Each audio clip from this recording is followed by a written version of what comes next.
This is the DRS train. I played that to my dog earlier and he turned into an eagle.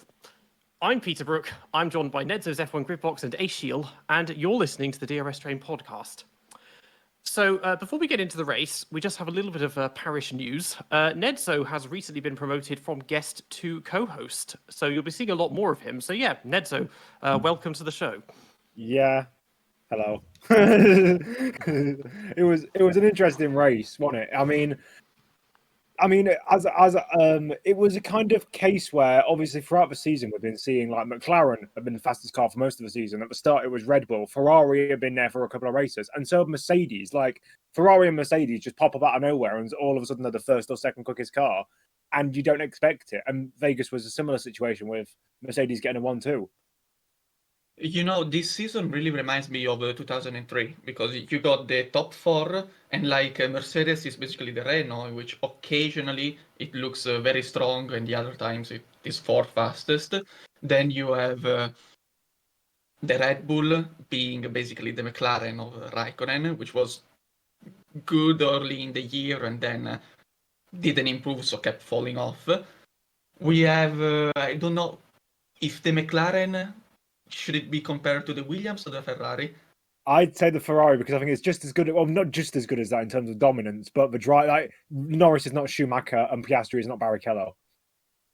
I mean, I suppose the Red Bull, it's analogous to the Ferrari in that they're the dominant team, and Ferrari were on the back foot for a long time. Of course, Red Bull don't have the thing of, oh, let's suddenly change all the tyre compounds to make it benefit them. The McLaren doesn't really fit the McLaren because that McLaren was slow and outdated, and still Kimi just kind of made it work through consistency. But there's kind of elements of that analogy there. But it seems either way that the inevitable has happened despite the British media, forming a prayer circle and trying to manifest a title fight into existence. It just did not come, and Max has taken fourth consecutive title. I mean, in terms of the ramifications for the title as a title decider, it wasn't the most memorable of races, but the racing itself elsewhere was not bad, to be honest, which is kind of annoying because I don't really want this circuit to keep sticking around. I like it because oh Jesus Christ, I like it because it's got low track temperatures. It's really cold. It just means everyone's skating on ice essentially, and it makes good overtaking. It puts the good drivers at the top. If you make a mistake, it exacerbates it. You're not on rails. This is what I've been saying for a long time. The problem with the cars is not how quick they are. It's not how much dirty air they are. There have been problems in the past, but they've been mostly mitigated. The problem is they are on rails. That's why we get no overtaking, because you hardly ever see people make mistakes, and it's just there's just trains going around the circuit. Now we've got people skating all over the place. It produces a good race. But I think we just need to not necessarily have all the races held at Antarctic weather. We just need more. We just need more races like this where they have anonymous track conditions. Yeah, I mean, it doesn't help that the circuit is kind of inviting overtakes by having such long straights everywhere. It's kind of impossible not to do them anyway, by nature of its design.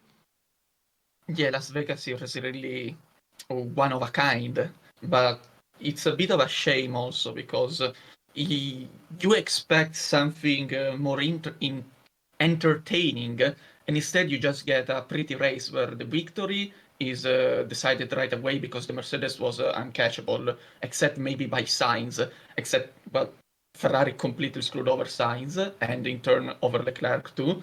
And then the order was very defined for the top four. It was Mercedes, then Ferrari, then Red Bull, and McLaren, which for whatever reason is abysmal in cool conditions.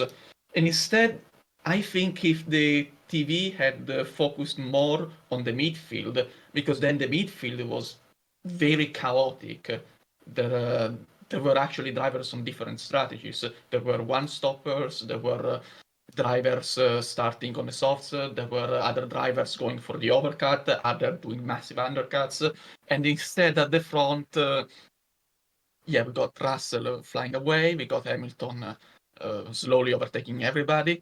Actually, this race was pretty because there was Hamilton, because if he wasn't starting from 10th place, it would have been double more boring.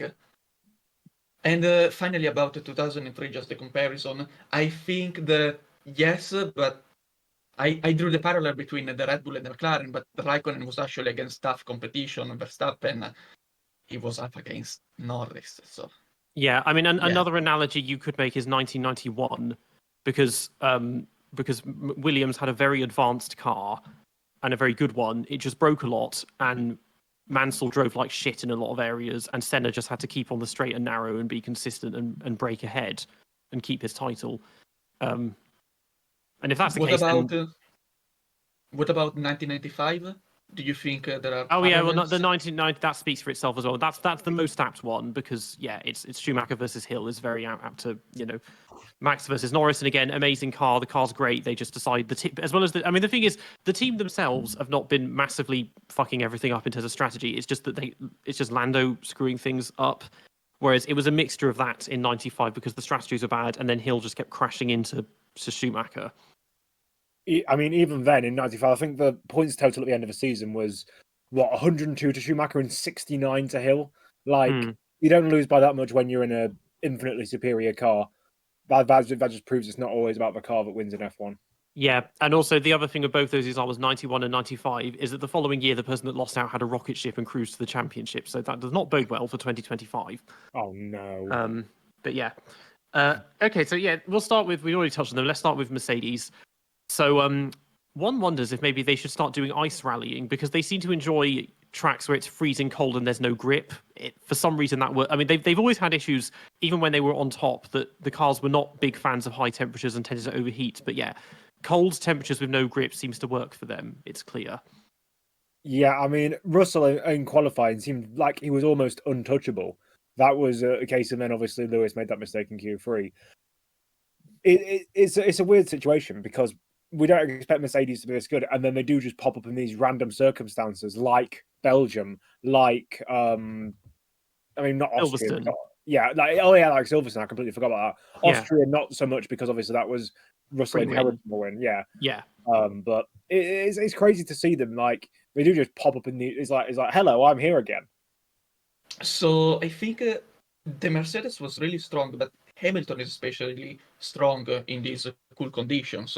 So we saw it today in the race, and it really is a big shame because he would have demolished everybody today.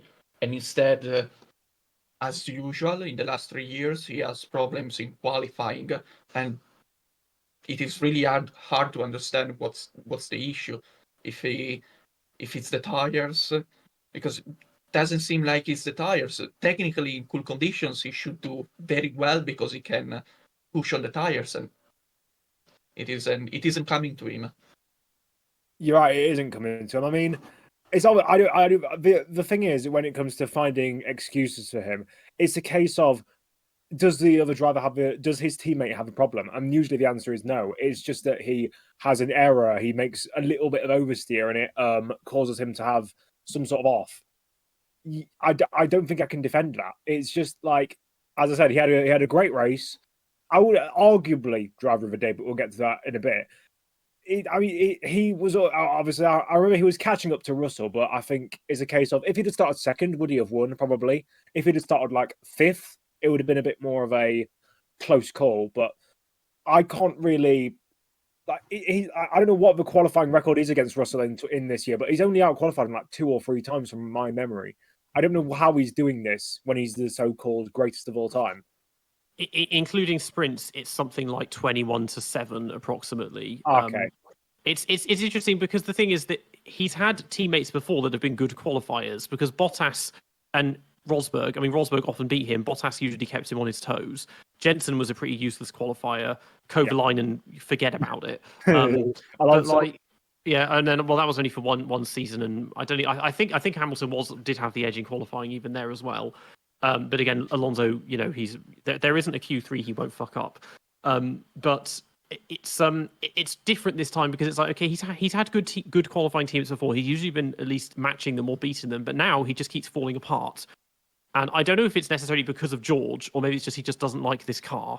Seems more realistic. Yeah, I mean, there's 2 explanations. Either George Russell is already the greatest of all time, and we just need to wait for him to be in the best car, or Lewis is just kind of not falling off the cliff is the wrong word in terms of performance, but he's not as good as he used to be. He can't rely on having the best car to make the odd error that you don't realise because he's 2 tenths quicker than everyone else, but at least. I guess we gotta thank Ferrari that he gives him a chance for 26 and 27, because if it were for Mercedes, next year would be the last for Lewis, and we would never get the answer if he's just falling off due to age, or if it is actually an issue on these cars he cannot come to terms with. So I guess this is a question for the future, because we cannot answer it now. I was looking at the race because you said maybe if he started 5th. I think if he started 5th, he would have won. It was just that fast. I mean, maybe it would have been a bit different if Sainz weren't screwed over by Ferrari, and we will come to it in a bit. But Sainz was maybe the only one who could do anything against the Mercedes, and then he was nowhere because of issues. And so Hamilton just started pushing and killed his tires because whatever. He had nothing to fight with, and I can understand him. And then I think really if he didn't have all the traffic in the second stint, because he was behind at the start and couldn't come for the field, if he had already been halfway through that, he would have won, because by the end of the second stint, he would have been on the hot tail of Russell already.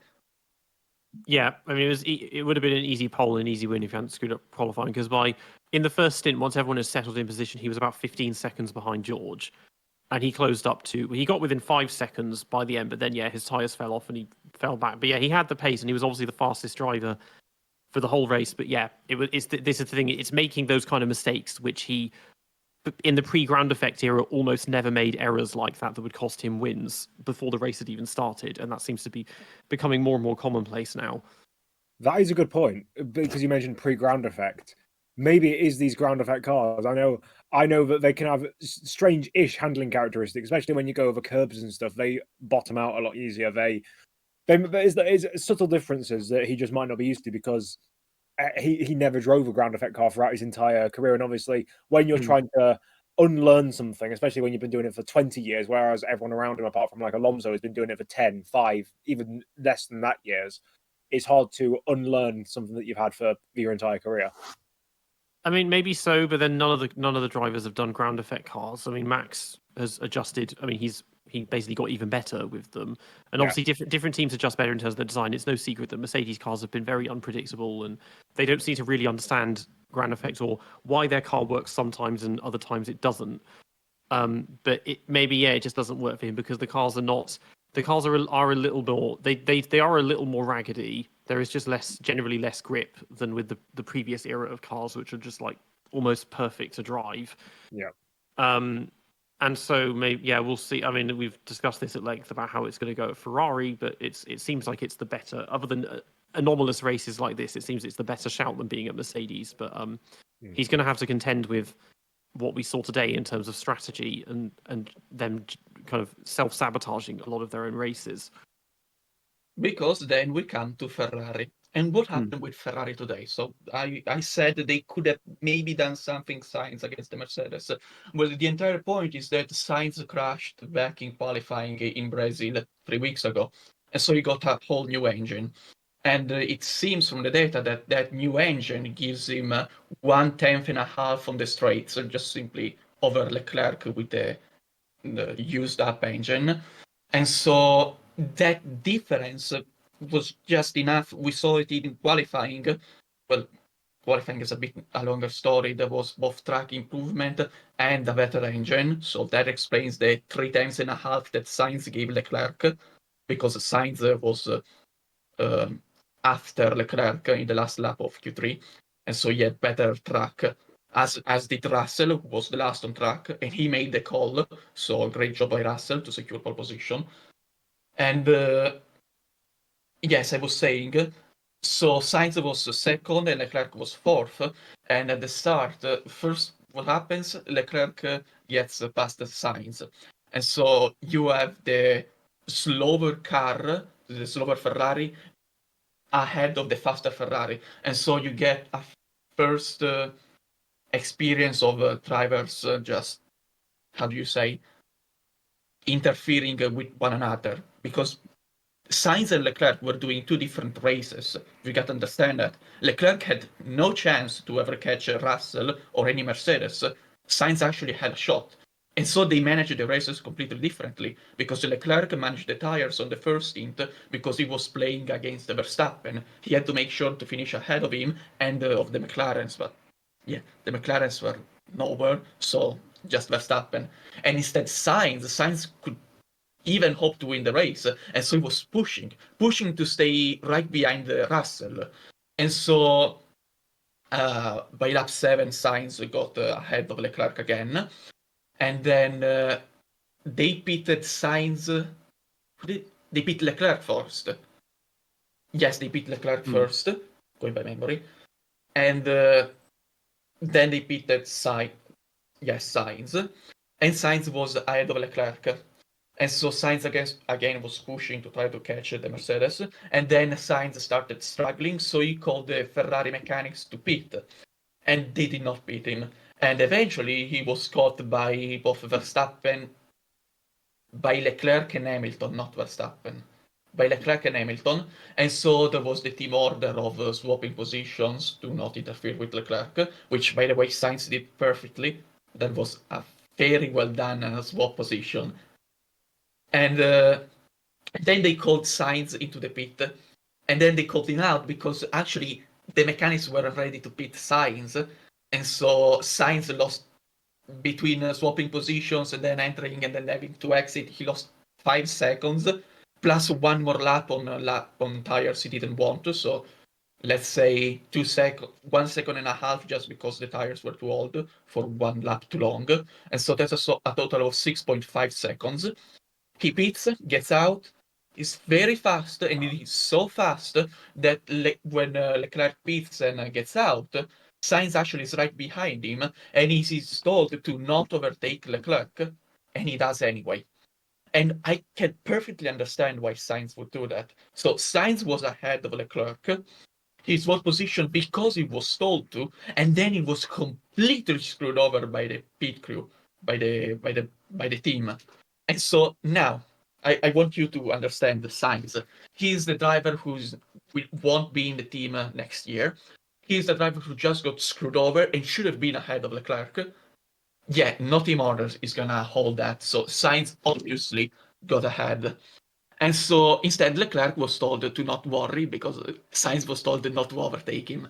And so when at the end of the race you hear this rant about Leclerc and Sainz, yeah, that's the core issue. The core issue is that Sainz got screwed over, because if Sainz had pitted when he wanted to, he would have done the undercut on Leclerc, he would have been way ahead, and they would not have interfered any longer. Sainz would have just gone very fast and would have fought with Lewis Hamilton in the last stint to secure either second or third place. And instead, with the screw-up, he was stuck behind Verstappen and in between Leclerc and Verstappen. So when he overtook Verstappen, then he was interfering with Leclerc by giving the arrest to Verstappen so that Leclerc couldn't overtake him. So a complete mess. The only saving grace is that for whatever reason, Sainz wasn't given the 5 seconds penalty he wholly deserves to. And instead, no news on that, so I have no idea what went wrong there. Total mess. I don't know how he avoided that penalty. I mean, the new race director and the stewards, they seem to be a bit lenient because, again, at the beginning of the race, there was Joe and Lawson were under investigation, and then they didn't do anything with that. And then for Piastri, for a jump start, got a 5-second penalty, which is very lenient for a jump start. So that was an interesting point of note. But yeah, it's similar really to Hungary in that they had to basically give team orders because they screwed the strategy up and got Norris out ahead of Piastri when Piastri was meant to really realistically stay ahead, and they've kind of did it in a more extreme way here. But it always seems it's just Ferrari that makes these mistakes of come in, no, stay out, and then they're already in the pit lane when they tell them to stay out or whatever. I mean, the iconic kind of throwback to staying out and then going in is Mercedes at Germany 2018. And I mean, Lewis didn't get penalised for that, but I'm not sure if they actually changed the rules after that race. The one thing that I will say, did they? Yes, they did, because then Mugello 2020, Raikkonen did the same thing and he got penalised. Yeah, that's a good point. Another thing that people haven't said about that is that last corner of Vegas is blind. You like when you turn in, you can't see the exit of the corner. Sainz has gone from going into the pit lane, and he's obviously braked to actually make it. He comes out onto the circuit, and he's back straight onto the racing line, going about 100 miles an hour. If someone was coming around that corner at the time that he was coming back onto the circuit at slow speed, they go straight into the back of him, and it's a massive crash. Yeah, it's a similar kind of pit entry to Interlagos, because again, it's Brazil, very high speed entry, and if you're not careful, if you hit the pit wall like head on, that's not good. Baku as well. Yeah, those kind of speeds. I mean, Baku is a little bit different because they put the little chicanes. You actually have to brake quite hard for the pit lane, but it's not the case here or in Interlagos. Especially old Brazil. Remember when they used to have they used to have a pit lane? It was basically literally on the racing line. Well, I mean, loads of circuits had that. I mean, they used to just have no pit lane at all. It was just pull over by the side of the track and it was only after '94 that they actually put speed limits in the pit lane as well. By old Brazil, I meant like 2012, like before they put in the chicane. Okay. Rather than old Brazil when it was like twice as long as it is. 7.9 kilometers and 40 lap races. Yeah, they have changed it a bit. They have slowed them down, but it used to be you just go in straight away, and that's the one where in the games, if you're lucky, you can try and slam your opponents into the pit wall. Take them out. So kind of funny one for them. Admittedly, it benefited them in the constructors' fight because Mercedes are not in that fight, and they were able to outscore Red Bull and McLaren. But then Red Bull, again, a mixed race. I mean, for obviously not the fastest car, they had a bit of a crisis at the beginning of the weekend because they realized they brought the wrong rear wing. And they brought like a high downforce one, and they were losing speed on the straight. And then they said, "Oh, well, we're going to ship a new one," and then they just didn't. And it seems that it seemed to work out anyway, or it did for Max, because obviously Max will pull it out of the bag and got fifth and finished fifth. Checo did his usual thing and salvaged 10th from starting 16th or whatever. Well done. But yeah, for Max, I mean, he for once, compared to when he was being needlessly reckless in places like Hungary and Mexico, he knew that he didn't really have to do anything. He could just let Lando screw up, and that would be enough for him to take the title. So very gentlemanly, cautious performance from him. Yeah, pretty much. I mean, he finished fifth in Vegas to win a championship. Keke Rosberg did that in 1982, which is a very funny coincidence, I think. I think it's the third, because Vegas decided the title in 81 and 82. Yes. So this is the third time it's become the title decider. And it does mean, because, I mean, last year, before we even had the race, they decided a 10-year contract. And I was like, well, that's interesting that, whereas Monaco and Spa are basically scraping by with 1-year extensions every year. So now it's going to be stuck in forever because we saw a champion crown in Vegas. So we have to keep it, even though in the trackside cameras, it looks basically indistinguishable from Singapore. Like, it's nothing. Yeah, and I guess the only selling point is that it's freezing cold and the drivers have no grip, but then that affects attendance because we saw the pictures of the grandstands, how hardly anyone was there. And it's like, well, it's hardly surprising because yes, it's Vegas, but it's extremely expensive to go. Everyone got really screwed out, got like shortchanged last year, and also it's in the middle of the night and it's freezing cold, so that's not really much of a incentive for people to go. I mean, if we are to assume that not racing in Vegas is not an option, then move it until after Miami and keep it at night. Because then it's going to be in the summer, because during the day it'll be way too hot. But at night it would probably be quite generous temperatures, and you would get more people going, because that's, I don't know. But then you don't have a potential title decider. No, but then maybe they could do that, and if we have to keep one, they can just get rid of Miami, because Miami is, well, it always was, but now it's just surplus to requirements, I suppose, with having Vegas there too. Yes. It's turning into 1980s when we're suddenly getting crammed in with fucking Long Beach, Phoenix, Dallas, Detroit, just throwing all of this stuff in all at once, and Vegas, yeah. And the only one that was remotely good was Long Beach, and they made about 8,000 different layouts of that. Yeah. The others just did not land. Yeah. So we can move on to Red Bull. I think we said everything. I mean, I can say a little bit. I can say a tiny bit more on Checo. Like, there was a double overtake, fair enough, but it was for P12. Doesn't matter. He just scraped 10th in the end. So in the race, he was kind of okay, but it's just like, Q1 elimination number 6. And because of that, you scored 11 points, whereas Ferrari scored, 27? McLaren scored 15. So they've fallen even further back in that fight. And they're looking at third place now. it was a double overtake with like 20 laps of tire life advantage over Magnussen, and I think just as many over Lawson. Yeah, something like And that. Wow. of course, Red Bull over a V-Carb and Haas. But now So- you know his savior has become Kit Kat. They suddenly picked that up, and Paso O'Ward was doing it, so it seems to be some Mexico thing of let's all get sponsored by Kit Kat, and that will save us. Even though every week for the past 6 months now, there's been someone following Marco around with a camera, and he's like, "Oh, we'll decide soon what we're doing with Checo and everything." But yeah, not much else to say. You know, they've lost the constructors, but at least they've won the drivers. McLaren just absolutely nowhere. Like I get that Lando knew it was going to be a really outside chance that he could keep this title fight going, but he seemed to just give up. There just wasn't anything there. He was invisible for most of the race. Piastri, as we said, he'd already qualified badly, then got that penalty for the jump start, and he eventually made the places up, but just not. When they've as we said, they've mostly had the fastest car since Miami, but evidently not today.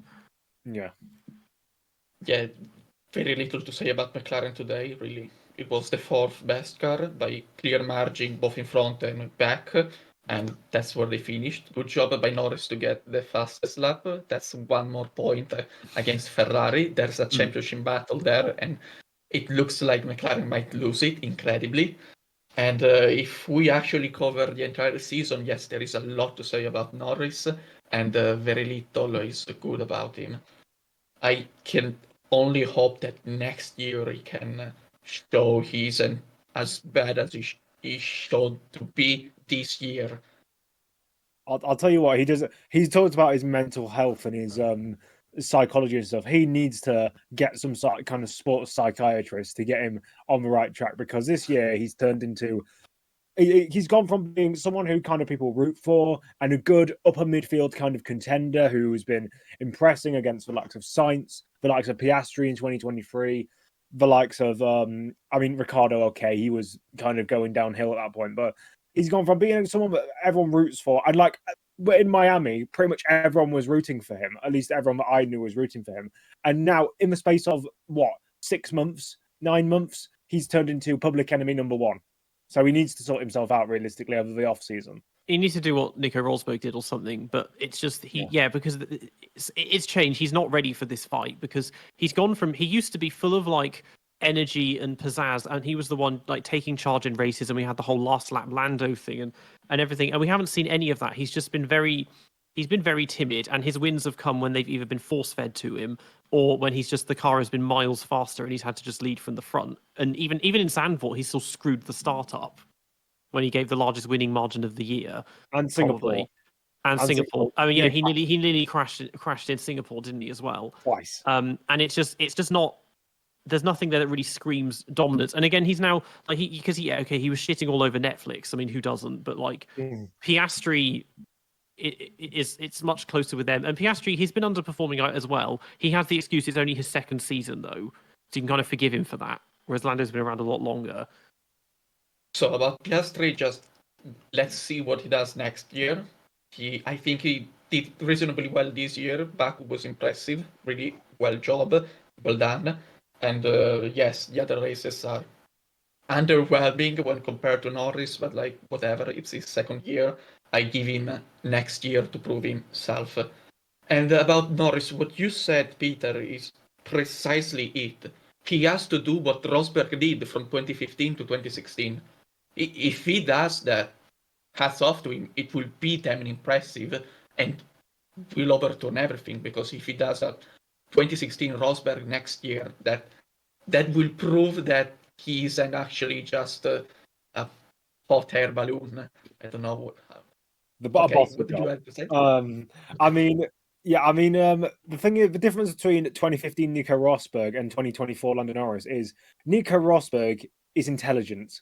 He is a man. Don't get me wrong. He wasn't ever the best driver in his entire in any season in his career, but he had a very good mental state. Yeah, he was very good at knowing what was going on. Very mechanically sound. Very just generally intelligent. It was kind of like a German Carlos Sainz in a way. Didn't have all the pace in the world, but he had everything else to go with being a world champion. Lando Norris is thick as pig shit and doesn't know anything other than to drive a car. Yeah, he doesn't have maybe that next at all. maybe next year we actually see Williams 1996, just total domination, and Norris wins the title. I swear, if he wins that case, doesn't really change much his reputation.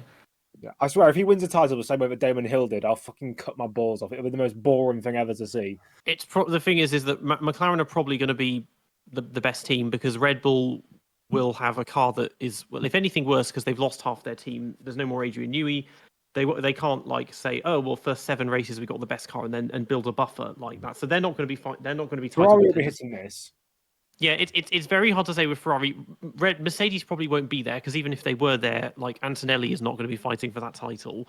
No. George can give it a go, but otherwise, I don't think he'd cruise to it. But it might be that they have the fastest car, and if it's fastest from the start, that's enough for him to gain an advantage with Max being out of the equation or something.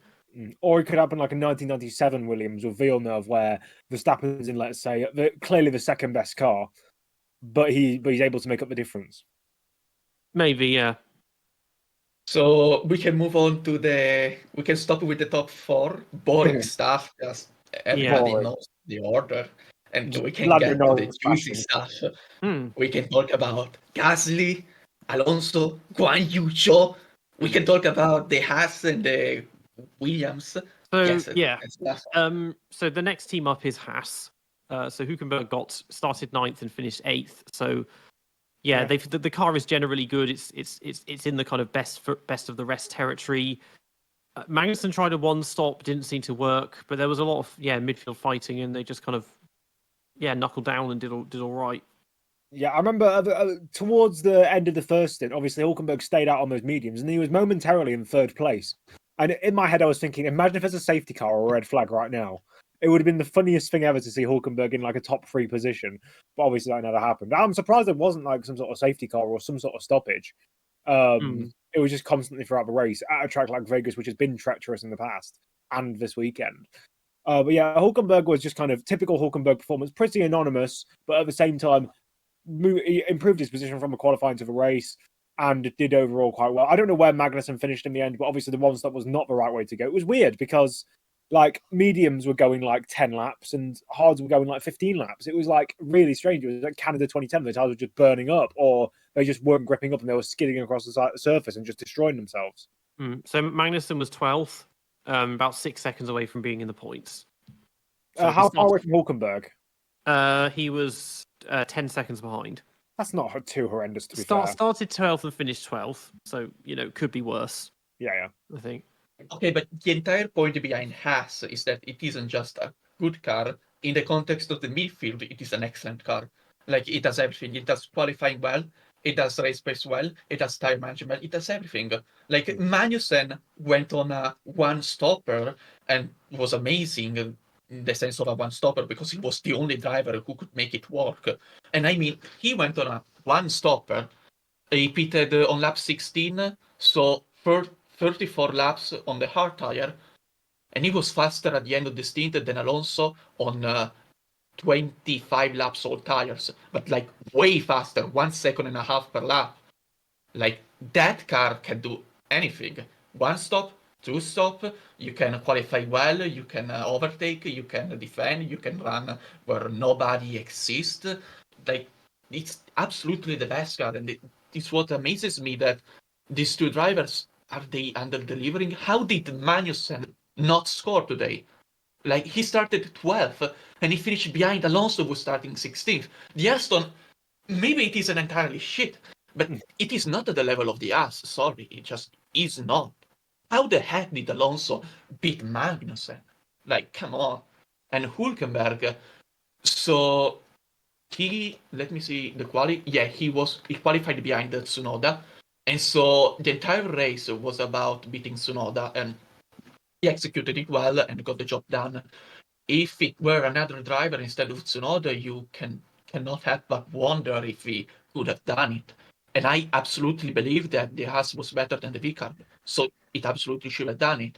But given how Hülkenberg just pulled off 4 seconds over Tsunoda, I left to wonder maybe if there was a better driver than Tsunoda in that car, he would have been able to beat him. Yeah, I mean, I will give it to Haas. They've definitely improved this season. I mean, I will continue to say this, and I'll say this until the end of time. Gunther Steiner has been the worst F1 team principal in the last 10 years. He did nothing with that team. And now they've got Ayu Komatsu in, who's actually got some sort of engineering knowledge and knows what he's doing. Now that team has lost all of its issues, and people like Hulkenberg are doing well. Admittedly, Magnussen's done not as great this season, and when Behrman's come in, it's been pretty decent. Apart from Brazil, we'll ignore that. But yeah, I mean, I think this is probably perfect time to mention.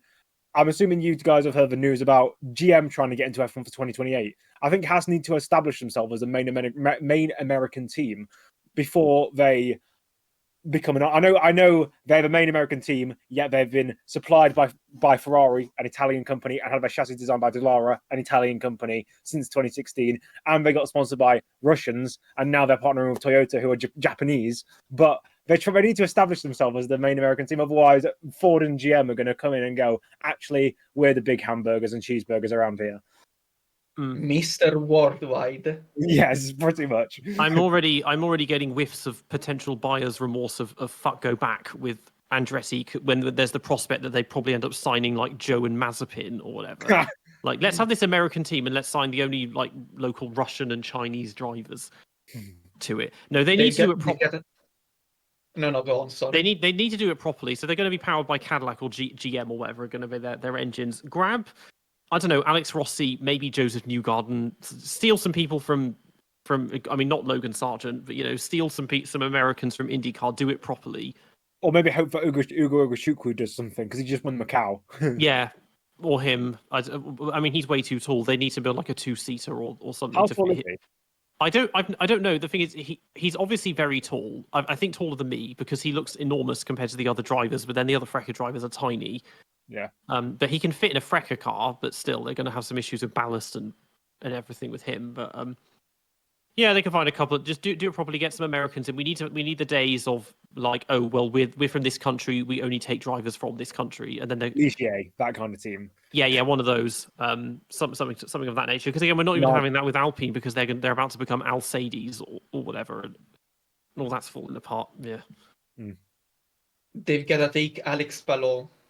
I think yes, but he's doing very well in IndyCar. I think if he goes to Formula One, the Americans will follow him, even if he's not American. I mean, that's the thing. He's not American, but they probably would snap up Pato O'Ward because he's just a marketing magnet.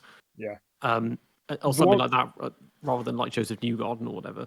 The one thing I will say about IndyCar and stuff, you do need to bear in mind the manufacturer allegiances, because like the different engine suppliers. I think it's only Honda, Chevy, and Toyota. I think it's just Honda and Chevy. Oh yeah, that's NASCAR. I'm thinking of. Whoops. But yeah, they do have a lot of manufacturer allegiances. So if you are a Chevy driver, for example, you won't go to a Honda F1 team. I know there's not one, but there are manufacturer allegiances. I hope that someone like, for example, David Malukas, he's coming up in IndyCar.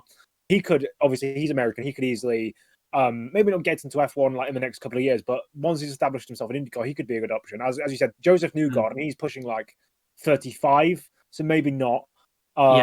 As long as they don't bring someone like Marcus Ericsson or someone awful who is awful in F1 back. I feel like people like Callum Ilott, Marcus Armstrong, Christian Lugard, they might be knocking on Andretti's door if they see an opportunity to get themselves into Formula One. Because they've done Linus Lundqvist, people like that, Felix Rosenqvist. I mean, I think all of them are going to be interested, so they'll need to see who they pick. And I think they should pick 2 Americans and be an actual proper American team, or at least one. At least one, yeah. And then have like a Mexican or I mean, there's not very many upcoming Canadian drivers, but it would, at least English speaking, maybe Australian, New Zealander, that kind of stuff. Are there any Canadian drivers doing anything at the moment? There's no one in the feeder series that's Canadian. There's that Nick Gilks guy, but he's in like Formula 4 level, I think. I'm trying to think of IndyCar drivers who are Canadian. And none of the Devlin. Does he still do it? Devlin DeFrancesco.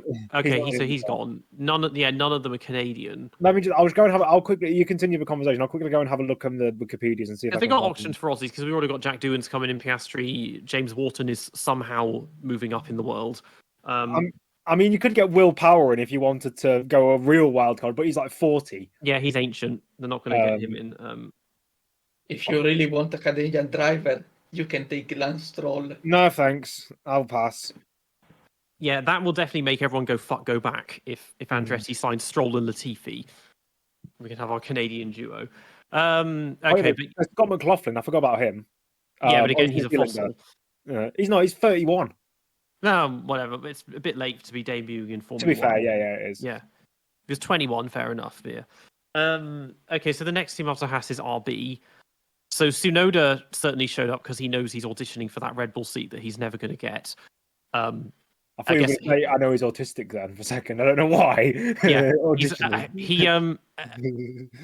I mean, at this point, it's less about making sure he gets the seat, but rather preventing Lawson from getting it.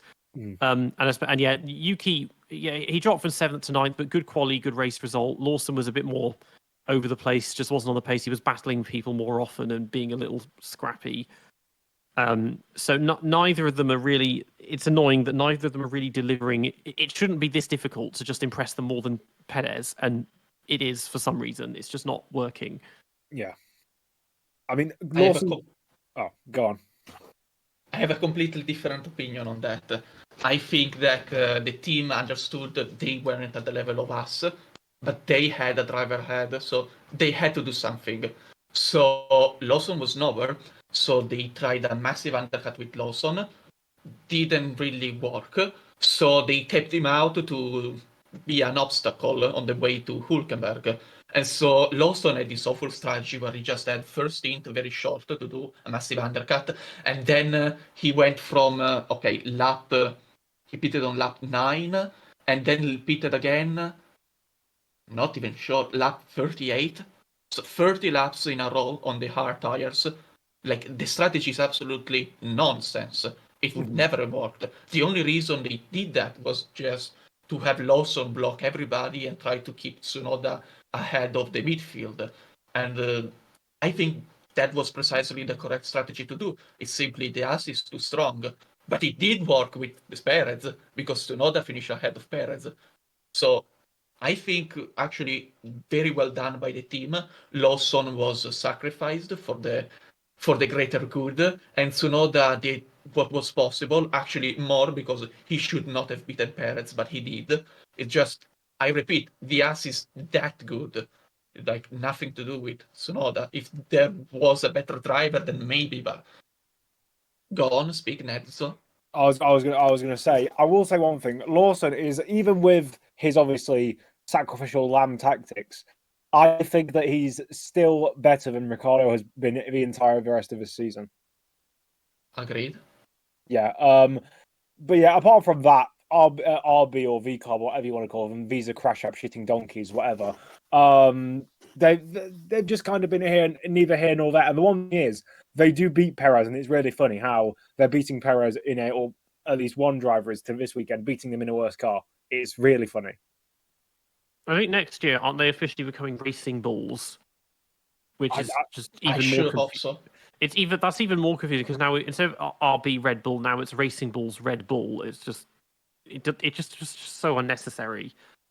It didn't need to become AlphaTauri, and then it didn't then need to become RB after that. Yeah, they called it AlphaTauri because they were promoting some merchandise or like clothing brand. As a fashion line, yeah. No one gives a shit about.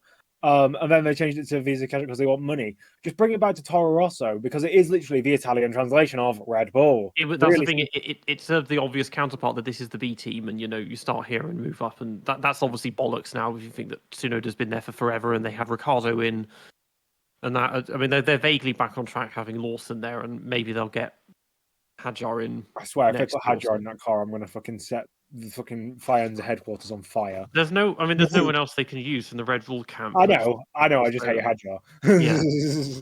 But we'll see what they do. So after them, we got Aston Martin. They're having a pretty miserable time. Do we go in order of car performance or how they finish in the race? Results. Okay, results. So Aston Martin, you were saying? Yeah, I mean, they've had as usual, they've had a pretty rotten end to the season because the upgrades don't work, and then Alonso just stops caring. Bad qualifying, but then Fernando, I mean, he made it work. He went from 16th to 11th in the end, starting on softs. I guess they thought we have to try something different, and maybe they were anticipating a safety car. It didn't come, but then he had to pit only 5 laps in, but still made it work. Stroll, I didn't see any of him the entire race, and he finished, 15th, like, just whatever. He was too busy licking jam off the windows. Yeah, in the sprint championship, Aston Martin are at the bottom of the standings, and Alonso is at the bottom of the drivers God. because he doesn't care in the sprints and doesn't try. That's what you get with the 6 test sessions. So anyway, about the Aston Martin this race. So first of all, qualifying was a disaster because Stroll had the airs issue in FP3, which meant that he literally got 1 lap in Q1. And what did you expect? He qualified last. Great job being only 2 tenths behind Alonso, who himself got yellow flagged on the last lap in Q3, so he couldn't improve and got beaten out in Q1. Probably could have gotten into Q2, but Q3 was already too much. Like, we saw Gasly, like that was insane. And then they were both fastest, of course. And so Q2 was really the upper limit. And in the race, I don't know why even the TV commentators say that, and it is utterly wrong. No, Alonso did not start on the soft tire because he hoped for an early safety car. If he got an early safety car, he was fucked, okay? Just screwed over. Like, if he gets an early safety car like last year, okay, he starts very well on the soft, he overtakes 5 cars, excellent. Safety car on lap 1, you have to pit, you're last. Like, what is the point then of starting on the soft tire? It is not the early safety car. It is not maybe a bit later safety car, because it is the same. In 5 laps, you cannot do anything. You cannot open up a gap because you have the soft tires. It is literally about doing something completely different. And the entire raison d'etre behind the strategy of starting on the soft is that you want clean air. So you start on the soft, you overtake whoever you can, you push as much as possible to open up a couple of seconds behind you, and then you pit. And you pit, you're last, but you have like a 10-second, Alonso had a 15-second gap to the car in front, where you just have free air. You can do whatever the hell you want. And so you can perfectly manage your race. You know you're gonna do a massive undercut on the cars ahead. And if you get in front of yourself a car that is going very long, you fuck. Because you do not have the tire offset to overtake that car if you pitted early. So it is also a gamble. And in that case, either you get stuck and you lose a massive amount of time, or you have to pit again and double down on the undercut. And so that's another Pandora's vase. I don't know the expression, but that's a whole other different scenario. In the case of this race, the cars ahead that were trying to do the overcut by going long and then have better tires for the end were just so slow that even with a 5 lap of tire life advantage was enough to do the overtake, and so Alonso did not get stuck. But anyway, that Aston is really bad on the tires. It was killing them with graining in free practice, and in the race did not go much better. So he had again to pit early, lap 25, and so another massive undercut. And the entire point is that basically Alonso spent the entire race in free air. Like, he wasn't like Hülkenberg stuck behind Tsunoda. He wasn't like Ocon stuck behind Guan Yu Zhou. He wasn't like Magnussen wasn't stuck behind anybody. Who else was stuck behind guys who couldn't overtake? I think Lawson and Colapinto were kind of like that. So anyway, Alonso could do whatever race he wanted to, and he did. And so he could manage the tires as much as possible on a car, the Aston Martin, which absolutely need that because it barely can make a two-stop work. Imagine if you go for that massive undercut at the beginning. And finally, a final good point about starting on the soft tire is that if something happens, if the conditions in the race are not what you expected, you still have a get out of jail for free card. Because if you start on the soft, then let's say you go on the hard, then for the last stint, if needed, you can choose to go on the medium because you still have that tire. Everybody else, if they start on the medium or on the hards, they're locked on that strategy. Like, if you start on the medium and you have 2 sets of hards left, you can only do that. So if conditions change, you cannot shape your strategy accordingly. Like, I'm thinking of Belgium. And the only way people could change their strategy when they found out that the conditions on Sunday were way different from what they felt in free practice sessions. Like the only thing they could do in Belgium was going for a one-stopper. And fair enough, it worked in Belgium, but it was never going to work here in Las Vegas. Just too much grading, it's too cold. And so that is another little advantage that starting on the soft brings. But it is absolutely not about early safety cars. That just destroys your race. You get a, let's say, 3 laps advantage over everybody else, but you're last and you cannot overtake because 3 laps is too little. If you get an early safety car, you're screwed. It's the soft. Starting on the soft is all about the free air. That's it. And so you can only do it if you're last, because if you were at the very back. And actually, Perez did the exact opposite. He started on the hard, trying to do a massive overcut. And look at the end. So Perez started 15, Alonso 16, and they finished 11th and 12th. So you see, it was actually a very reasonable strategy.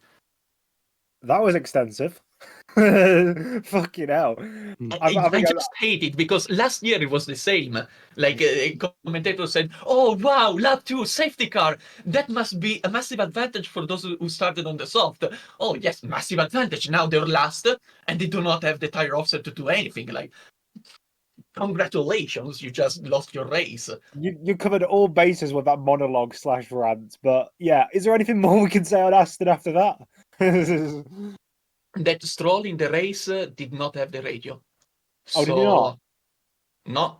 Oh. You look at the radio messages and it is just the engineer telling Lance, if you can hear me, do not pit because we're pitting Alonso. Or like, if you can hear me, wave on the straight. The radio was not working. I don't know if it was both ways or just from driver to the team. Anyway, it certainly did not have Lance. Yeah, that's not great. Sauber. Yeah, did Sauber finish ahead of Williams even? Really? Yeah, Joe. Joe did very well. Joe showed up. Yeah, he made Q2 for the 3rd time this year. At points, he was like on the cusp of points, and I was wondering if he was going to get them, and then he pitted again and didn't. But yeah, he finished 13th. He beat what, 5 other drivers on track. So something worked for them. So he's him, at least. He's showing up to save his seat when he's just been announced that he's not saving his seat. Well, isn't the latest thing that he might become a reserve for Ferrari or something? He's going to become Summer's test driver. They've already got Arthur Leclerc's doing that already, isn't he? Because now that what's his face, Schwartzman's left. It's going to be Leclerc. There've been loads of nothing kind of reserve drivers over the years, like Adrian Sutil for Williams, Esteban Gutierrez at one point for Mercedes and Ferrari as well, I think. Yeah. Pedro Della Rosa at one point was like Ferrari in like 2013. It's like I don't think it's good. Obviously, he's not going to get a seat unless science decides to develop an appendix and he just grows one. Yeah, it's gonna. Well, even then, they'll give it to fucking Arthur Leclerc, won't they? So it's like, oh my god, now we can have the Leclerc brothers racing each other. Arthur Leclerc is one of the most mediocre Formula 2 drivers I've ever seen in my entire life. Yeah. But he's getting that. He's getting that gear because I think because FP1 Abu Dhabi, it was meant to be Antonio Fuoco again. Why the fuck would he get it when he's nowhere near getting into Formula 1? But then they're going to give it to Artur instead, who's also nowhere near getting into Formula 1. Yeah. But yeah, they might because Joe has connections because he used to be a Ferrari junior, so maybe they'll just take him back and do that or whatever. Yeah. And Bottas, he apparently he's eyeing up becoming a Mercedes reserve next year. That's just really simple and easy to do. To be fair, why not?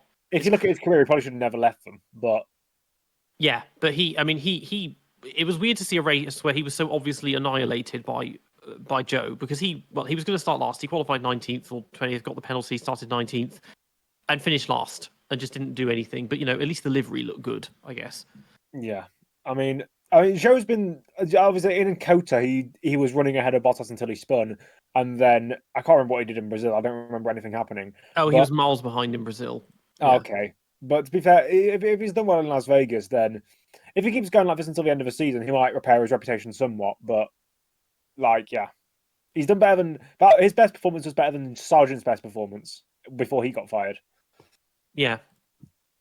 Really not saying very much about that, Sargent. What good race did Sergeant have? Excuse me. Exactly, he doesn't have one, so that's why I said Joe's best race is better than Sargent's best race. He got 1 point. Well, he scored a point at the courtesy of 2 disqualifications at Kota last year. Yeah, His first race, Bahrain 23, wasn't bad. Monaco, he did something this year, or I don't know. There was somewhere he was all right. Miami, he was good in the sprint. wow. And then in the actual race, he got taken out by Magnussen. Kind of like Ricardo then. Yeah. Yeah.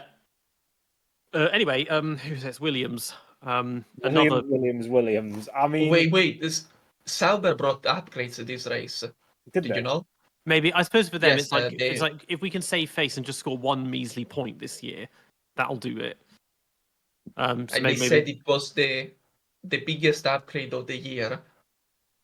it worked for Joe. But Yeah. I mean, okay, last year they were actually very good in Qatar. They both got in the points there. That was the only race they were good at. So maybe they'll be okay next weekend. Oh, the scenes if Joe don't gets think like so. a top 5. So we'll see with them. But yeah, Williams had another garbage weekend. I mean, it seems to be a recurring theme. One driver crashes and the other just breaks down. But Colin Pinto, to be fair, before crashing, he had beaten Albon again and gotten into Q2, and Albon hadn't. Yeah. In the race, he was a bit more sensible. I mean, the car, I don't know what spec of car that is now because they seem to run out of all their spare parts, and he just about made it onto the grid. Did all right. Albon was running 10th when he had to retire. Probably wasn't on course for points anyway. But I do wonder if it's the drivers or if it's just that the car is so bad that everyone just can't not crash it all the time. Because people went after Sargent. It's like, to be fair, Albon crashed almost as much as Sargent did as well. It's just he just scored points. The one thing I will say is I didn't even realise that Albon had retired until you mentioned it. That's how anonymous he was during the race. Yeah. I will say one thing about Colapinto's crash. I don't know, the barriers on that little kind of not a chicane, but little double sweeper. I don't know why they're so close to the circuit. Just open up the barriers a little bit, and it makes it so that it's not as awkward and fiddly. And it also means you don't have crashes like that where it hits the inside wall and hits the other end, hits the outside wall. It doesn't need to be like Monaco. I think that just creates a bottleneck and makes it even more dangerous. Yeah. I was looking at Williams. So they tried a massive undercut with Albon, which kind of worked, but then he was just losing terrain at the end of the stint, and then the engine went off. So I don't think he could have scored yet. I don't think at all. And then Colapinto did the exact opposite. He went long on the first stint to try to get a tire advantage, but yeah, it didn't even work for him because he got beaten by Joe. Overtaken on the last lap by Guan Yu Zhou, by the way. So, yeah, do you think Williams was 8th or 9th best car? Was it better than the Aston or not? Yes. It's a circuit they should have been good at because they normally like straight lines and everything, whereas the Aston is very draggy. But and also the fact that I think obviously there are caveats to both Stroll and Alonso, but Colapinto got into Q2, whereas Stroll and Alonso didn't. It's tough to really say because obviously you could argue Alonso could have got into Q2 and then done something magical like he sometimes does, and Stroll could have done a similar thing rather than licking jam off of windows. But yeah, it's difficult to say. But yeah, 8th or 9th quickest car. Williams have already said that they don't care about this year. I mean, their repair bills might care about this year, but they don't care about this year. I want to see what they do either next year or the year after. I just want to see if they're going to be able to use science even momentarily, because they say it's a long-term project, but it's not. We saw that with Ricardo and Renault. We saw that with Damon Hill and Arrows. Big drivers or successful drivers moving to smaller or less successful teams doesn't last long because they're not successful teams. So unless Sainz can carry himself to multiple podiums next year, I believe that Williams are currently. I mean, I think they can do better. I think James Vowles has got his head. He's got his head screwed on more so than a lot of other team principals. But I believe also that I'd actually. This is the thing. I think long term, I'd commit to Colapinto more than Albon because he's shown more pace and more potential than Albon has. And although Albon's been more consistent, you could argue that his crashes have been just as bad for the team. Yeah, he only offset them by scoring points that meant that he could afford to have crashes the following year. Whereas Sargent was only just being a net loss. And yeah, Colapinto is still crashing. It's mildly more excusable because he's a rookie, but even so, it just seems like the car that every driver they have just crashes a lot. Maybe the car is just temperamental, or maybe every single driver they sign is like Pastor Maldonado. Well, it is. I mean, the car's very basic. We all know that, and because James is so upfront about all their struggles, and you have to admire their resilience if you think they've been struggling a lot for about 10 years now for money and performance, and they're still just about keeping it going. Yeah, still chugging along. I really cannot wait for next year because we finally will get again a good benchmark for Albon. Like, at this point, there are just question marks about his performance, actually. Like, how good he is, like, how bad were Sargent and Latifi, how good Colapinto actually is, because it kind of seems strange that a rookie can immediately match the speed of Alexander Albon. And yeah, maybe it really is strange, and the truth is that Albon isn't actually as good as he was made out to be in the last 5 years. No, not 5, in the last 4 years. 4 years is still 2020. In the last 3 years. You'll get there eventually. Yeah. I mean, they'll keep chugging along, and Albon will probably keep chugging along even if Sainz does absolutely drop kick him into next year. But I'll tell you who wasn't chugging along, and that was Pierre Gasly's engine in the race. Yeah, I don't know where that came from in qualifying to suddenly get P3. But the pace, I mean, we knew they'd fall backwards, but his pace just wasn't there in the race, and then the engine blew. Maybe they were running an illegal, overpowered engine and thought, well, let's just go out with a bang. But Ocon as well, he just missed Q2, but then he finished he started 11th and finished 17th. So this weekend, it just did not. It would be very typical if he hadn't qualified so well, Gasly. Then you'd be like, okay, it was just a shit weekend. But him to do that and then have such a bad race is like, what is going on? Yeah, but the entire point is that both drivers got 2022. If you know what I mean, the team absolutely screwed them over. The car. So Ocon was called into the box on lap. Let me see. Ocon. He loses on lap 10, and he has to basically drive through and go back in the next lap, because when he went in the first time and he was called into the box, there was nobody for him. The mechanics weren't out. So what is he supposed to do? He had to drive through, and so the whole charade where for that lap, because I saw it live on the live timing, and I just couldn't understand because Gasly was way ahead of Ocon, and then out of nowhere Ocon pits and exits out of ahead of Gasly. So what the hell went on there? And also Gasly lost position on Tsunoda, and I don't know if he lost it in the pit lane or if Tsunoda overtook him on the outlap. If I had an answer to that, it would have been very cool, but alas, still don't have an answer. In the case it was an overtake in the pit lane, again, that this entire race was the last shot I think Alpine will ever have in this year to keep 6th place, and it went nowhere because Ocon destroyed. Because after he was called by mistake, basically the only thing they could do at Alpine was put him on a one stopper. Except he had lost 10 seconds due to doing a drive-through, so his race was over. Like, the one stopper only worked on the Haas, and that's it. And I already said my thing about the Haas. The Alpine would never make it work, and didn't. So they pitted Ocon last time on the last 4 laps for soft tires, and couldn't even set the fastest lap time because then Norris actually went on to do the fastest lap. So literally nothing. And Gasly was doing his race. Probably, I don't know if the pit crew lost him the position on Tsunoda. They were in the fight against V-Carb and Haas for the championship, so that would have been a huge blow. And then the engine actually blew. So really, disaster. Like, nothing to say. The car was extremely good. It clearly was in a qualifying setup. The entire strategy was just staying ahead and then somehow remain ahead during the race, and then they blew the race. So nothing to say about the drivers. Ocon didn't qualify as well as he could have. But really, can you blame Ocon for being 11th on an Alpine?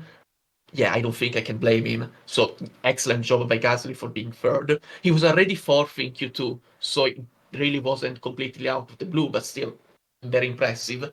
And then, yeah, nothing he could have done about the engine. So really, I have nothing to say bad against the drivers. They both did their own job. And To your point about sixth in the constructors, I think they've already lost seventh to, I think it was either Haas Yes. or Vitob. by 1 point. Yeah. So I think they're going to keep going down. I mean, they could potentially get like if Qatar is another wild ride and there's millions of drivers dying of heat exhaustion, then maybe. And obviously, Abu Dhabi's going to be the most average, boring race of all time because it always is. Yeah, I mean, it's a shame because Gasly deserved more from that P3 in qualifying. He deserved at least, I'd say, a top 7, a top 8 in terms of his overall performance. Obviously, he wouldn't have got that because the car just kept falling back. But it's not great when we've always been talking about. Me and Peter have often not lambasted, but always quipped that modern F1, no one retires from mechanical problems anymore, and now we have 2 or 3 in the same race. It's like, what the fuck? Well, that's abnormal. Is anybody surprised that it came from Renault? Sorry. I was saying, is anybody surprised that the Renault actually had reliability problems? Actually, no, that's a good point. What were you saying, Peter? Okay. Yeah, two retirements in a race is abnormal now when that used to be pretty good going. Yes, essentially. Yeah. I mean, we still have a finishing rate of over 90% this season compared to 40% in like 1986 or something. Yeah, but that constructors battle for 6th or 7th is there's only 4 points in it, so I guess for them that's all quite important. So it's hard to say. It's hard to say where that will go, but on paper I'd say it's probably going to be Haas that secures P6, which by their standards is very good. Probably their best result since 2018 or possibly 2022.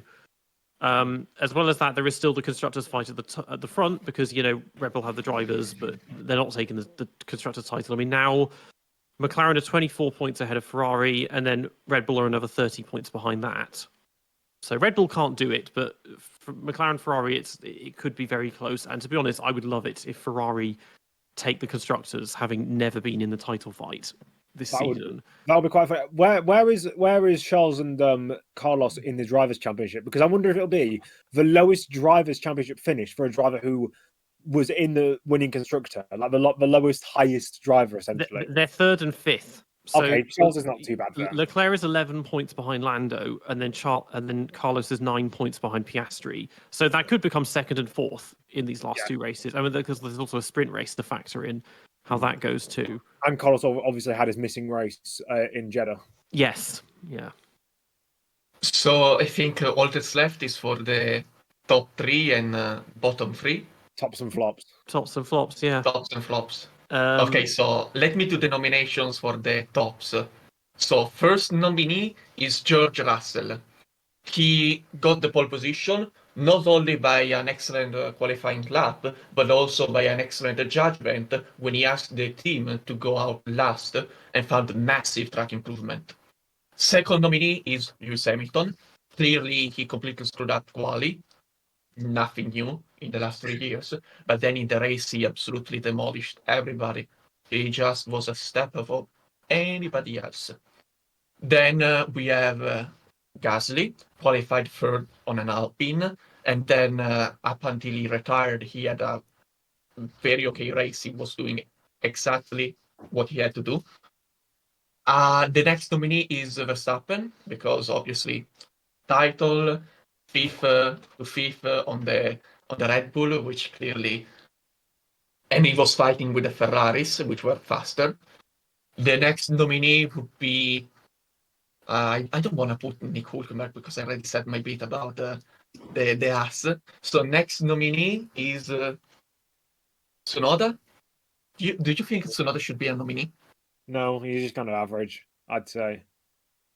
Okay, I just think they're there, to be fair, unless you can think of anyone who's particularly good. Maybe Zhou as a kind of outside dark horse. Apart from that, I do have 2 more nominees because the other is Guan Yu Zhou, because he did a good weekend. Like maybe it simply was that they reversed the roles and actually Guan Yu Zhou is very mid. was very mid and Bottas was just awful. And the final nominee is Alonso, because clearly 9th best car, starting 16th, and he goes on the alternate strategy and makes it work to almost get a point, 11th at the end of the race. That was an excellent strategic choice. The only one who went on the soft, and the only one who got free air all the time, which was the entire reason he could finish so high. So those are my 6 nominees. Who do you pick? Nedzo, do you want to go first? Yeah, I'll go George first because he was impeccable the entire weekend. There's really no major flaws you can pick out from his weekend. I'll go Lewis second because he did have flaws in qualifying especially, and he needs to sort those out. Third, I'll go Zhou because we've bashed him in this entire season for being a flop every single time. So I'll finally give him his day in the sunlight, I think. Yeah, I mean, for me, well, George, obviously, I would say Lewis had he not screwed qualifying up. Sainz, and then I guess Joe for doing what for anyone else would be a middling performance, but for him is like title worthy. Okay, so for me, well, Russell, obviously. Then it may change if I find out actually Gasly got overtaken on the outlap, but assuming the pit crew lost him the place in the pit lane, I give second place to Gasly, and then third place to Alonso, because 11th of the 9th best car is very impressive. Hamilton just did too much damage in qualifying, otherwise he would have been first, absolutely. So and flops are gone. Yeah, for flops. Well, Charles, I suppose, wrecking his tyres like that. Lando for just not showing up at all. Bottas. Maybe Bottas for being beaten so convincingly by Zhou Guanyu. Yeah. I mean, yeah, I'd probably agree with that. Yeah, Norris wasn't particularly good. I mean, yeah, I'd say Norris, in no particular order, Norris, Bottas, and who else are we thinking of? Can't really do anything about Alonso or Stroll. Can't really do anything about anyone. To be fair, there's not really many. We can't just say Sauber anymore. Colapinto, no. He did good in qualifying, so I can't. I could say he wrecked in the wall. He beat Albon. I'll say Albon, my third pick. No particular order. So my bottom 3 pick would be Colapinto because he wrecked the car. Magnussen because it is unacceptable getting beaten by an Aston Martin when you have the 5th best car. Even if you go on the alternate strategy, come on. And the final one would be Piastri because he was too far from Norris, in my opinion. And he got the penalty from start jumping. So yes. Yeah, so yeah, that's Vegas done and dusted, title done and dusted. I'm not expecting any miracles from the last 2 races, Qatar, Abu Dhabi. No one really wants them. Sprint race as well. We got that to wrap up, but yeah, and constructors. That's the only real point of interest now at the end of this is to see who is going to take the constructors. Yeah, who do you think it's going to be? Ferrari, I hope. I want it to be Ferrari. I just need that kick in the teeth for McLaren that they can't even win the constructors with the fastest car either. That'll be funny. Yeah, and that Ferrari can do it when they had one of their drivers missing, and I mean obviously they had Bem, and he didn't really finish as high as Sainz would have. There's a little bit of a loss there, but yeah. So yeah, we'll just we'll see how those 2 races go, and then we can finally close the curtain on 2024. You've been listening to the DRS Train Podcast. We're on YouTube and Spotify, and you can find us on Instagram and X at the DRS Train Podcast. Make sure to tune in for our next episode. Stay safe, and we'll see you all next time. Bye. Bye.